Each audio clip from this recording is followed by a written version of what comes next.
जय हिंद दोस्तों, NDRF technical channel में आपका स्वागत है। आज हम एक नए इक्विपमेंट के साथ आपके समक्ष उपस्थित हैं, जो कि रेडिएशन क्षेत्र में बहुत ही कारगर इक्विपमेंट है। इस इक्विपमेंट का नाम है माइक्रोवार सर्वेमीटर। ये जो है गामा को स्पेशली डिटेक्ट करता है। इसको डिटेक्ट करने के बारे में हैंडलिंग से पहले हम आपको बताना ही चाहेंगे कि रेडिएशन क्या होता है। Radiation is emission and transmission of energy from the wave and particles through the space। Radiation जो है दो फॉर्म में निकलता है, एक पार्टिकल्स के रूप में और वेव तरंग के रूप में निकलती है। और रेडिएशन जो है स्पेशली दो प्रकार के होते हैं, एक आयोनाइजिंग रेडिएशन होता है, एक नॉन आयोनाइजिंग होता है। हमारे लिए हार्मफुल आयोनाइजिंग रेडिएशन है। आयोनाइजिंग रेडिएशन में कौन कौन से रेडिएशन है? आयोनाइजिंग रेडिएशन में अल्फा है, बीटा है, गामा है, एक्सरे है। और वेव के रूप में आपका इलेक्ट्रोमैग्नेटिक वेव है और इंफ्रारेड है, विजुअल लाइट है, माइक्रोवेव है, रेडियो वेव है। ये सब वेव के रूप में निकलती हैं। पार्टिकल्स के रूप में आपका क्या है? पार्टिकल्स के रूप में आपका अल्फा पार्टिकल्स है, बीटा पार्टिकल्स है और न्यूट्रॉन भी एक पार्टिकल्स होता है। ये जो है ये भी हमारे लिए बहुत ही हानिकारक है। और नॉन आयोनाइजिंग रेडिएशन जो है, नॉन आयोनाइजिंग रेडिएशन में जो हमारे हार्मफुल नहीं है, जैसे कि हम मोबाइल इस्तेमाल करते हैं, आपके घर में ट्यूबलाइट बल्ब जलता है, ये सब जो हमारे दैनिक जीवन में उपयोग होता है, जो हमारे लिए हार्मफुल उतना नहीं है। और रेडिएशन जो है हमारे लिए बहुत ही हानिकारक है। हम किसी भी रेडिएशन क्षेत्र में जा रहे हैं तो रेडिएशन के बारे में हमें पूर्व से जानकारी होना जरूरी है। तो आइए हम ज़्यादा समय न लेके हम इस इक्विपमेंट हैंडलिंग के बारे में बताते हैं आपको हैं।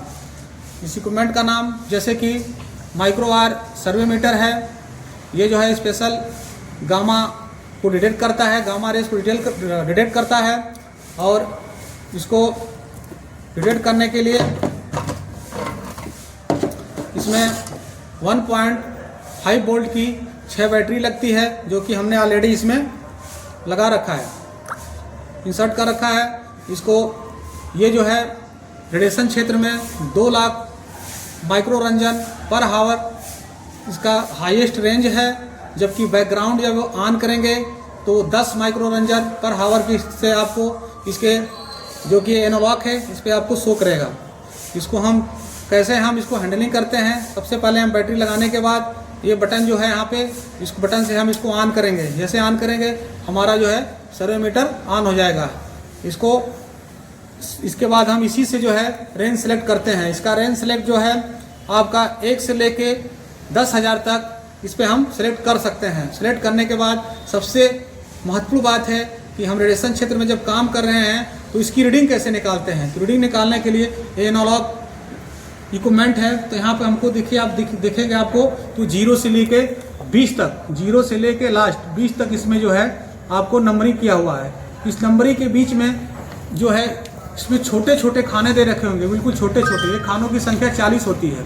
तो हम इसको एक खाने की वैल्यू ज्ञात करने के लिए 20/40 से डिवाइड कर देंगे। 20/40 से डिवाइड करेंगे, उसका मान जो होता है 0.5 आ जाएगा।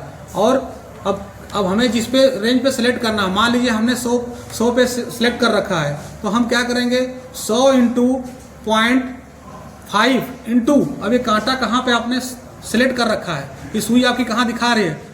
अगर आपकी सुई 20 पे है, 30 पे है, तो उसको 30 से मल्टीप्लाई करेंगे। इस प्रकार हम इसका रेंज ज्ञात कर सकते हैं, जो कि ये रेडिएशन क्षेत्र में बहुत ही कारगर इक्विपमेंट है। इसमें कुछ ट्रबल शूट भी आते हैं। ट्रबल शूट ये है, इसमें कुछ इलेक्ट्रिक वायर हैं, वायर कभी कभी छोड़ देता है, जिससे कि ये काम नहीं करता। दूसरी चीज़ बैटरी डिस्चार्ज है तो ये ऑन नहीं होगा, तब भी ये काम नहीं करेगा।